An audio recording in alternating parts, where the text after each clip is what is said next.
მოგესალმებით ყველას. ამ შენობაში, რომელიც ჩემთვის არის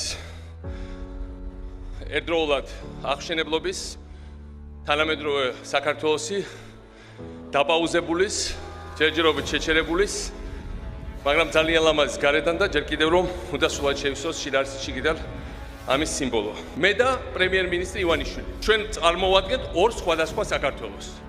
ძალიან განსხვავებით ერთმანეთისგან. ის ამბობს, რომ ეს შენობა და ეს ხიდი უნდა დაინგრეს. ყველა მოისმინეთ, ეს არაერთხელ გაკეთებული განცხადება. მე ვამბობ, რომ ბევრად მეტია ასაშენებელი. მე ვამბობ, რომ საქართველოს სახელმწიფოა.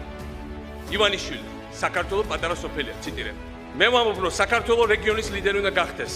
ის ამბობს, საქართველოს არ უნდა გააჩნდეს არანაირი რეგიონალური ამბიციები. მე ვამბობდი, თელესლები რუსეთი ოკუპანტია. ივანიშვილი, საქართველოს გააბრაზა რუსეთი. მე ვამბობდი, რომ რუსეთი თავს დაგვესხა.